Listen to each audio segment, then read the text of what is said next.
¿Qué tal, amigas y amigos? Bienvenidos y bienvenidas a Cine y Series 21. Acá arrancamos otra media horita de un desvarío, una charla larga acerca del lenguaje audiovisual y cinematográfico, del mundo, del universo, del ecosistema, como gusta decirse ahora, del cine y las series.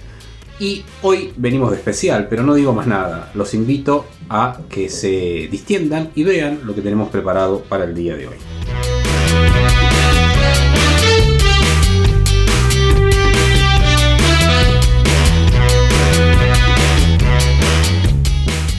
El año pasado, para esta fecha más o menos, de hecho el especial casi coincide con lo que hicimos el año pasado, celebrábamos a una de las historias interesantes, también a un director interesante, muy interesante, que se acercaba a una de las sagas más importantes de la historia del cine. Estoy hablando de Alien. Y ya ese primer Alien, de la mano de Fede Álvarez, con Romulus, que se colaba en una suerte de película que entraba entre la primera Alien del fines de los 70, de 1980, de Ridley Scott, y la después de 1986 de James Cameron, metía una historia que recuperaba el espíritu Alien.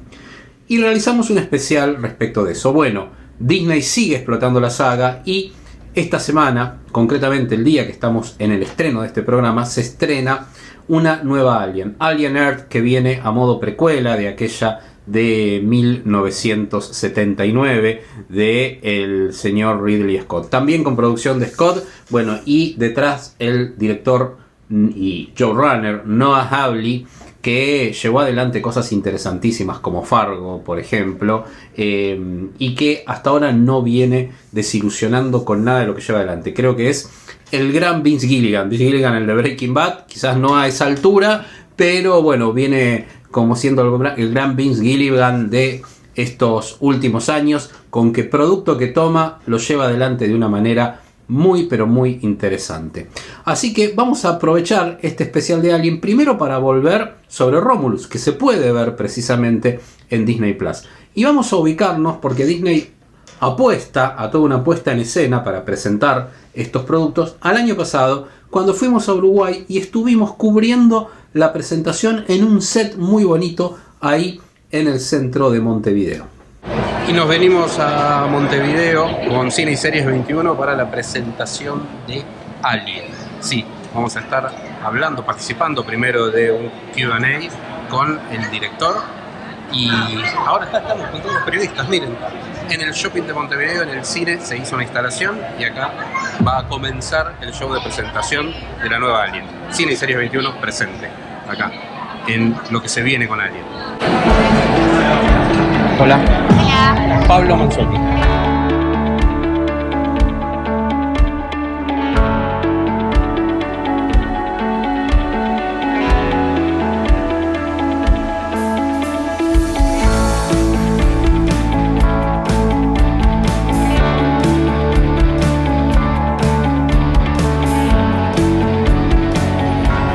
Acá con Cine y Series 21 venimos a la presentación de Alien, sí, acá en Montevideo. Nos trasladamos a Montevideo con el programa, como todas las semanas, tratando de sumar contenido, sumar este amor que tenemos por el séptimo arte, por el cine, las series, Cine y Series 21, y por el lenguaje cinematográfico y audiovisual. Fede Álvarez le está dando su toque, el director uruguayo, a nada más y nada menos que una de las sagas más importantes de la historia del cine. Hay que ver cómo se inserta esta Alien Romulus en lo que es la saga Alien en general y en la historia del cine, valga la redundancia.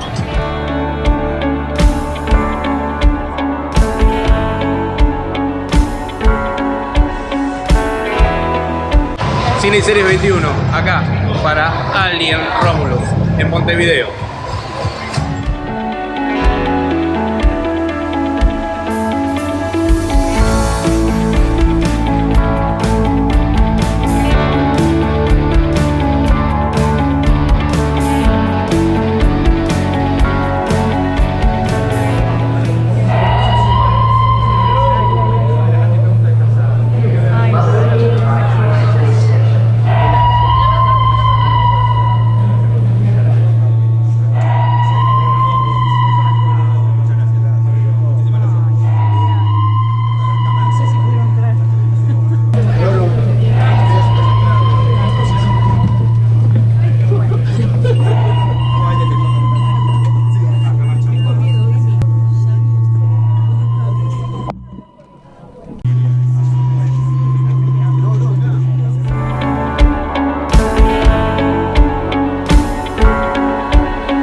después vino la conferencia de prensa, que estuvo muy jugosa y muy interesante, con Fede Álvarez, con todo el equipo de guionistas también, contando un poco cómo habían sido las peripecias de este Alien Romulus, de su vínculo con Alien, de su cultura cinéfila detrás de Alien, de cómo en ese cine que se estaba haciendo la presentación ellos habían ido a ver películas que los formaron, de muy chicos, de adolescentes, cinematográficamente, y cómo encalzaba la saga Alien ahí, también con el lugar del monstruo, etcétera, etcétera, etcétera. Algunas de las respuestas que nos dio fueron las siguientes.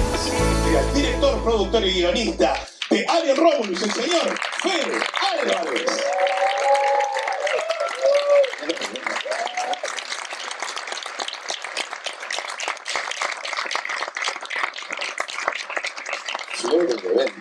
¿Qué te ves? ¿Te habías visto en la sala? ¿Ya cómo quedó? No, recién lo venía llegando, entré por atrás y dije, pucha, ¿cómo están? Bueno, muchísimas gracias por venir, la verdad, esta es la mejor parte, siempre digo, de la gira de prensa. Ahora venía a estar en Europa y en 20.000 millones de lugares y siempre la mejor parte, venía acá a casa, estar acá en el movie, donde hace tantas horas y tantos días en esa sala viendo películas por décadas, o sea que nada mejor que estar acá y mostrar mis propias cosas, siempre es surrealista. Es el único lugar donde significa algo emocionalmente para mí. Cuando estás igual en salas increíbles del mundo, de Londres, de tipo, no sé, lugares que no significan nada, pero este lugar es como, estas salas son tierra sagrada para mí. Acá veníamos con amigos siempre a ver películas todo el tiempo.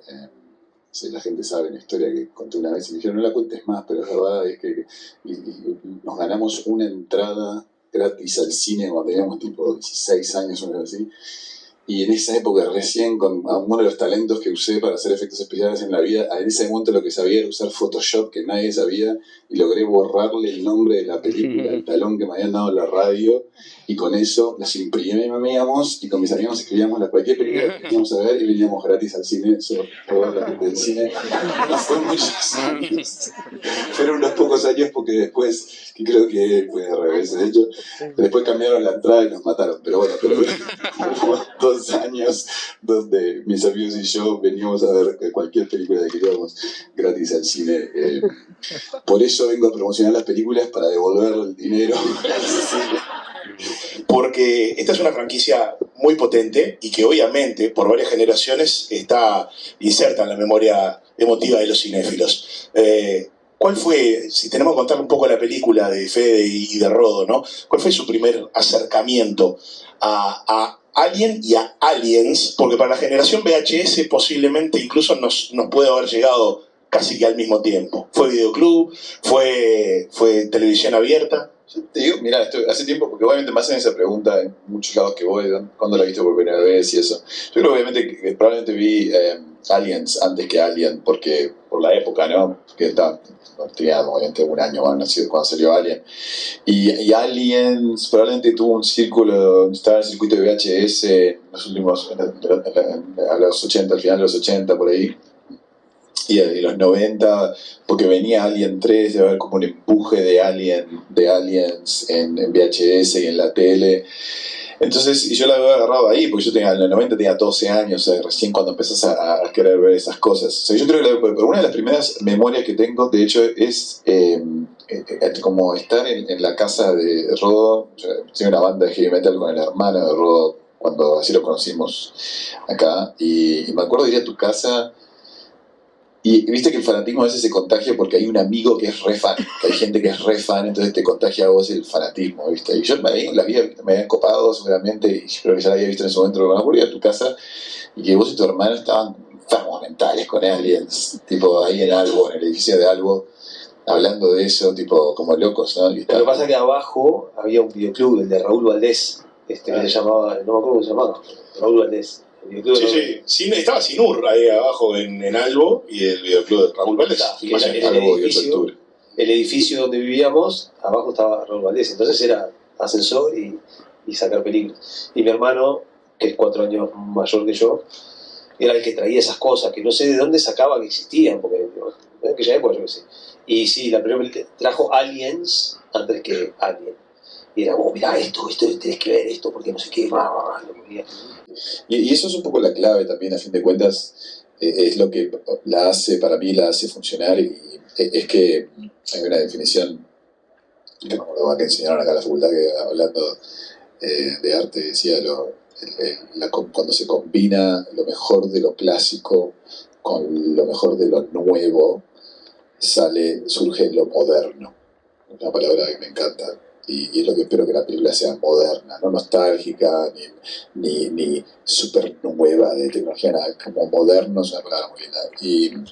Y eso es más o menos lo que intentamos hacer, porque obviamente uno lo que ve acá y lo que nosotros, de lo que se habla mucho ahora, como hicimos la película, por el tema de los efectos prácticos y el approach al hacer la película, es nosotros enfocándonos mucho en nosotros las dos primeras películas, a nivel de estilo, pero a nivel de cómo se hacían las películas en esa época. Pero lo que es inevitable es que la estamos haciendo la filmamos en el 2023, y yo le decía a todo el mundo que se preocupaba que si fuera muy nostálgica o muy retro, le decía, no te preocupes, el 2023 se mete por todas las ventanas, no hay manera de mantener el 2023 afuera, por muchas cosas, por cómo comporta la gente, ciertos valores, ciertas energías, lo que te permitís hacer, lo que no te permitís hacer, todo es un producto de ahora. Entonces, eso es lo que la hace diferente también. Entonces siempre pasa eso, y está muy bien lo que decís. El 86, la época de Reagan, es una cosa, y lo que es el 79 es otra, y cada película, y de hecho David Fincher en el 91, todo mala onda, ¿viste? Imagínate, viene ahí explotando Nirvana y todo ese nihilismo, y dices, aquí voy a agarrar a la nena esa de 10 años de la anterior, la voy a matar, y me parece muerta de una. Eso claramente, principio de los 90, y todas las películas están afectadas por su época. En ese momento no te das cuenta, generalmente, nadie se da cuenta que tan claramente lo que está pasando. Mirás para atrás, las revisas, y son todas un producto de sus tiempos, y esta no es diferencia. Y todo cerraba también con más presentaciones y un lindo efecto photobooth para periodistas que estábamos ahí participando, que de alguna manera nos acercaban al universo Alien.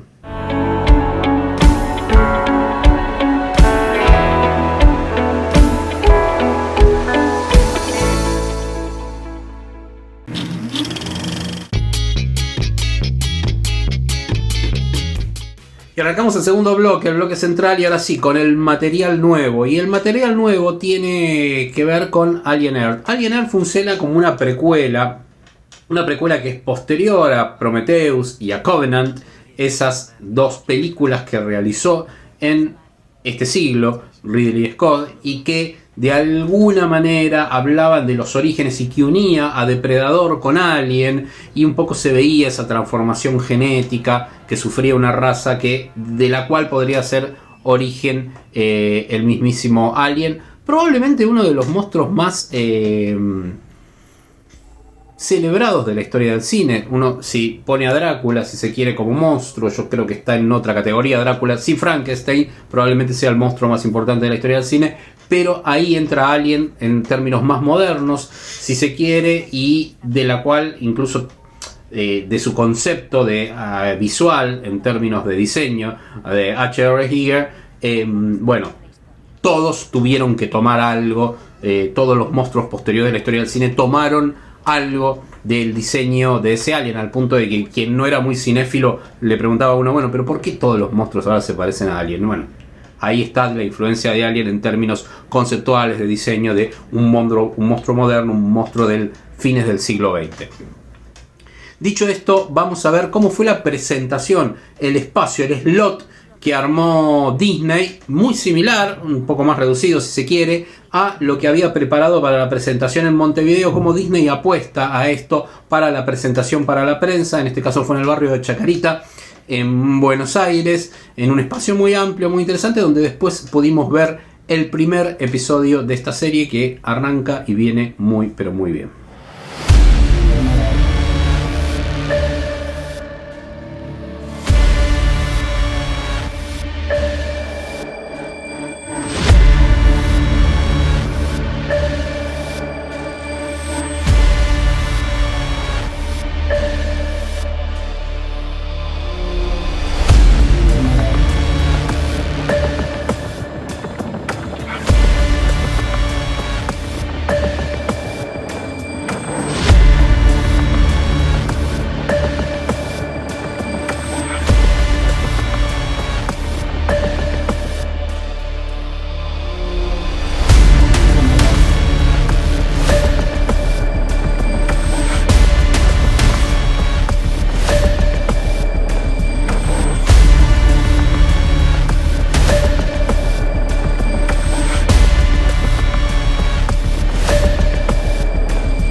Y acá, bueno, arranco con una primera aproximación a lo que fue la presentación del primer episodio y algunos episodios siguientes que nos permitieron ver a periodistas. La verdad que lo primero que tengo que decir que es lo mejor que se ha hecho, incluso a mi ver, por lo menos a lo que vimos, no la pudimos ver completa, pero digamos que es de lo mejorcito que se ha hecho con Alien, incluso mejor que Romulus, ¿no? Que yo le decía que para mí tiene una falla, sobre todo sobre el final, por eso habrá que ver cómo se cierra esta idea también. Pero por lo que se ve, Noah Hawley le dio un calado, una hondura a la historia muy interesante, que arranca por un lado con la nave, con una de estas naves de la corporación Weyland, que de alguna manera ya demostraba que iban buscando especies extrañas por diferentes planetas y que ese era el objetivo, con un cyborg llevado adentro que de alguna manera es el que protege la misión. Esta idea de la corporación con su robot metido, vamos a decirle así, metido adentro, esta persona artificial, como se suele llamar, que vigila, que conspira, etcétera, etcétera, etcétera. Y por otro lado, la situación en la Tierra. La situación en la Tierra donde hay una suerte de pequeño genio que es quien diseñó estos robots, estas personas artificiales, y a partir de ahí toda la historia de un grupo de niños que pasan a ser personas artificiales a partir de la implantación de su cerebro, su vida, a partir de situaciones que pueden ser desde enfermedades terminales, situaciones complejas para llevar la vida adelante, bueno, en personas artificiales. Ahí ya hay una historia muy rica que incluso hay un paralelismo, sobre todo en el primer episodio, con la historia de Peter Pan, de estas personas que no pueden crecer nunca. La verdad, súper atractivo, y hasta dónde quedan sentimientos humanos en estos seres. Algo que ya fue tratado también en Terminator, bueno, y en diferentes instancias, en Yo Robot, lo que ustedes quieran. Bueno, eso está muy bien trabajado. Son esas dos historias en paralelo. Cómo confluye esa nave, cómo es la llegada de la nave a la Tierra, todo está resuelto en el primer episodio, yo no se los voy a decir, pero ahí arranca también cómo se involucran este grupo de aliens en una situación particular, en la llegada de ese alien a la Tierra, y por otro lado, la entrada en juego de todo lo que es un equipo comando. Y ahí mete la otra línea narrativa que aporta mucho a la saga Alien, que es la de Aliens, o Aliens 2, como es conocida, o Aliens al regreso, la película de Cameron, que le aporta toda una cuestión bélica, la idea de los Marines, bueno, confrontando cantidad de aliens, bueno, todo eso, o sea, lo que es más la 1 y la 2 confluyen, siguen siendo las dos películas más importantes, obviamente de la saga. También Fede Álvarez había trabajado sobre esas dos. Bueno, en este caso hay un fuerte componente, incluso un poco más de la 2 que lo que tenía Fede Álvarez, la de Fede Álvarez, ¿no? Entonces, bueno, confluyen en esta serie que vino para levantar la saga. Es un momento interesante para analizar. ¿Por qué? Porque si vemos por un lado Depredador, y ahora viene una película de Depredador también, y la última de Depredador, que es Prey, y ahora con toda una saga de dibujos animados de Depredador, son sagas que de alguna manera confluyen, y las dos sagas pertenecen a Fox, Disney hoy, y por otro Alien, están logrando los mejores productos de dos sagas que tuvieron muchos problemas, realmente tuvieron, ni que hablar lo que fue Alien vs Depredador, que tuvo sus películas que son malísimas ambas, bueno, Depredador que también tuvo malas películas. Bueno, hoy están las dos teniendo de los mejores productos desde las originales que se llevaron adelante. Lo cierto es que Alien Earth entonces es una serie que va a dar que hablar, me parece que va a estar entre las mejores series del año, ni que hablar del tema de efectos especiales, producción, etcétera. Es todo excelente, así que disfrutémosla, aprovechemos, metámonos en el mundo Alien, porque es una cosa que vino para quedarse y probablemente se expanda aún más todavía esta saga fantástica que nos gusta y que celebramos tanto acá en Cine y Series 21.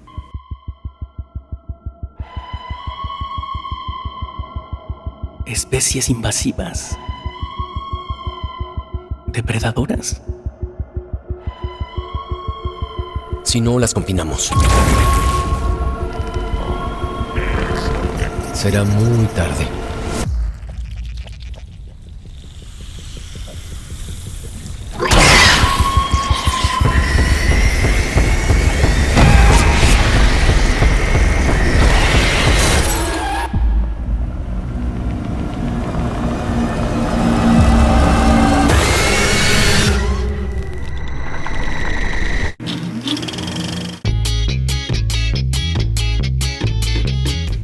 Bien, y nos metemos en el último bloque y volvemos también para meternos en esos conceptos que está manejando Disney desde el año pasado al entrarle de lleno a la saga Alien, con una película nueva que se metió en la saga directamente como una cuña entre la 1 y la 2, como les decía antes, la película de Fede Álvarez, y por otro lado, la serie. Volvamos a la de Fede Álvarez. Bueno, en Uruguay el año pasado charlamos con el director unos minutitos y esto es el resultado de la entrevista y las cosas muy jugosas que dijo respecto del concepto Alien, porque eso es lo que se va a mantener.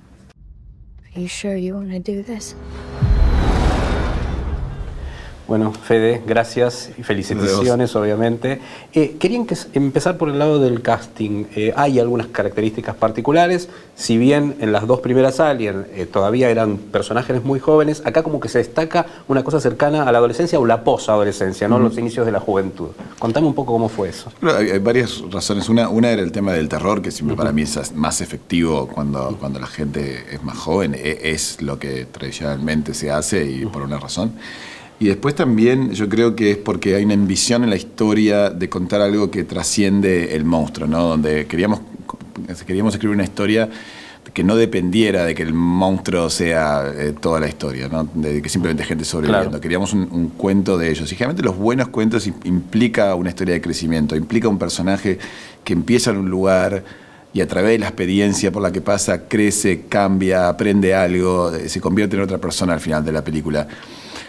Y yo creo, capaz que estoy equivocado, pero la gente después de los 20 y largos, 30 ya no cambia tanto. No. Es más difícil, uno está más ahí. Y realmente yo, al menos en mi vida, los momentos más fuertes de despertarme a ciertas realidades del mundo son ahí, ¿viste? Son los 20 y pocos, donde muchos paradigmas en tu cabeza cambian radicalmente y pasás a ser realmente un adulto, ¿no? Entonces, por eso me parece siempre esa idea, ese momento y esos personajes, los pongo siempre en mis películas, son esa edad, porque es una edad tan fascinante de cómo la gente deja de ser un niño, un adolescente y pasa a ser un adulto y va a definir quién es por el resto de su vida. Está ahí la transición para mí.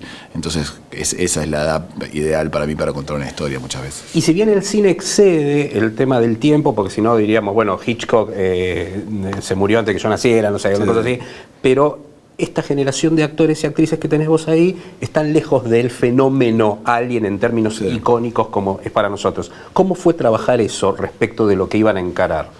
Y lo que pasa es que no es necesario, no hay nada que tengan que entender sobre las otras películas para entender lo que está sucediendo en la escena, ¿no? Ellos están ahí y van a ver el xenomorfo venir y matar a un amigo de ellos y no hay que explicarle por qué da miedo eso, o sea, es clarísimo que se explica solo, ¿no? Entonces, a veces hasta mejor cuando no están tan empapados en la franquicia porque traen un nivel de honestidad y de sorpresa a la historia que funciona muy bien cuando uno lo ve, en vez de alguien que simplemente está referenciando a otras actuaciones, ¿no? There she is. You want to break in and steal highly regulated equipment. This could be our only ticket out of here.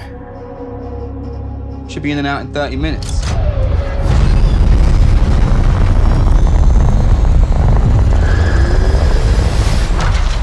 Cronológicamente en el universo, ya lo dijiste bastante esto, estaría ubicada entre la 1, entre la Alien original de Ridley Scott y la de Cameron entre la 2.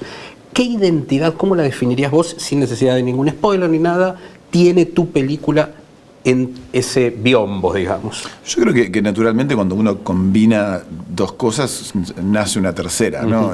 O sea, y acá es una, como que amalgamamos la primera y la segunda estilísticamente con una historia completamente nueva y de ahí surge lo nuevo, ¿no? Porque esto no es Alien ni es Aliens tampoco. O sea, simplemente sucede entre esas dos por un tema de época, de adaptación de época, de estilo, pero como historia es algo completamente nuevo que nunca se contó todavía en el mundo de la franquicia, ¿no?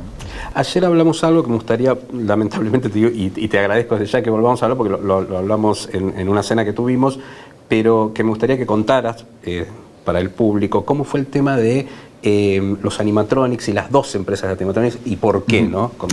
Sí, claro, cuando uno mira el detrás de cámaras de Aliens, está Stan Winston, que era el gran gurú que creó estas criaturas, creó el depredador también, uno de estos grandes genios de los efectos prácticos y los monstruos. Y hay dos personas que están ahí a su derecha e izquierda, que son jovencitos que tienen 20 y pocos años, que son los que están ahí armando las criaturas, realmente pintándolas, haciéndolas funcionar. Y esas dos personas, Alec Gillis y Shane Mayhem, crecieron después de esa película y hicieron sus propias empresas y fueron a hacer grandes películas todos. Shane hizo toda Jurassic Park, hizo un montón de todos esos dinosaurios y Alec de hecho trabajó en mucho más de las Aliens después, en Alien 3, en Resurrection, y todos hicieron sus grandes carreras en el mundo ese, pero son como hermanos que se separaron en un momento, que no trabajan juntos, y mi gran sueño era como juntar a la banda de nuevo. Y cuando surgió la idea de hacer esta película, donde generalmente uno le da todo a una compañía para que se encargue de todos los efectos, yo hice un esfuerzo para realmente separarlo y poder darle unas cosas a uno y otras cosas a otros para verlos juntos trabajando en el set. Y por suerte, uno de los días más felices para mí en el set fue verlos a los dos tipo abajo de la mesa ahí trabajando en sus criaturas, y ellos estaban muy contentos también y yo estaba re feliz de haberlos juntado. No solo ellos, sino también otras empresas de generaciones más jóvenes que hacían otras cosas, que estos dos son los grandes ídolos y no podían creer que estaban trabajando con ellos también. Ultimísima y cortita, ¿cómo te imaginas en el futuro el Blu-ray, ya te digo, de esta película en el marco, ponele, de esa primera, se mete en una trilogía, ¿no? ¿Cómo te lo imaginas? ¿Qué legado te gustaría que tuviera? Yo lo que más quiero es que se quede con la gente, ¿no? Las películas, uno las hace, las tira al mundo y después lo que es como un hijo, ¿no? Crees que esperás que prospere, ¿viste? Claro. Ya no es de uno, se convierte de la gente, del mundo, va por ahí. Y lo ideal es verlos crecer y ver que con el tiempo la gente todavía les gusta verlos y que hay un mérito en la película y nada, me da placer a mí cuando gente, hoy en día, esta gente que tiene 20 y algo, vio mi primera película cuando tenía 13, 14 y lo marcó y significa algo para ellos. Eso es cuando a vos te hace sentir una comunión con la audiencia que es inigualable, ¿no? Esperemos que así sea. Gracias y felicitaciones. Gracias a ti. Impact event in 5, 4, 3, 2, 1.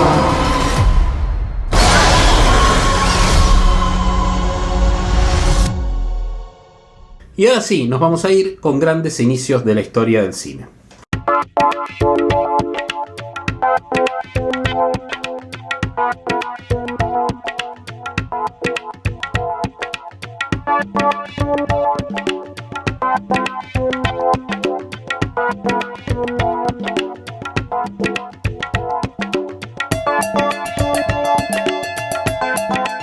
Y vamos a irnos un poco más de una década atrás con esta Prometheus, que fue la vuelta de Ridley Scott a la saga Alien y que, bueno, prometía, como era su nombre, ir a los orígenes de Alien. Y tiene un comienzo impactante y mezcla un poco una raza alienígena, un planeta y la posibilidad de ahí de una mutación genética. Eso es lo que se ve en este opening, muy impactante desde lo visual, aparte interesante porque no tiene diálogos, insisto, es cine puro, la mano de Ridley Scott ahí se ve. Y la posibilidad que engancha con los títulos y tenemos Alien Prometheus, o Prometheus era el nombre hacia secas, pero uno sabía que refería a la saga Alien y trataba de explicar un poco de dónde salía esta raza monstruosa.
Bien, amigos y amigas, espero que la hayan disfrutado, que hayan disfrutado esta emisión especial de Cine y Series 21. Si Dios quiere, nos encontramos con más novedades, con más Cine y Series 21 la semana que viene. Chau.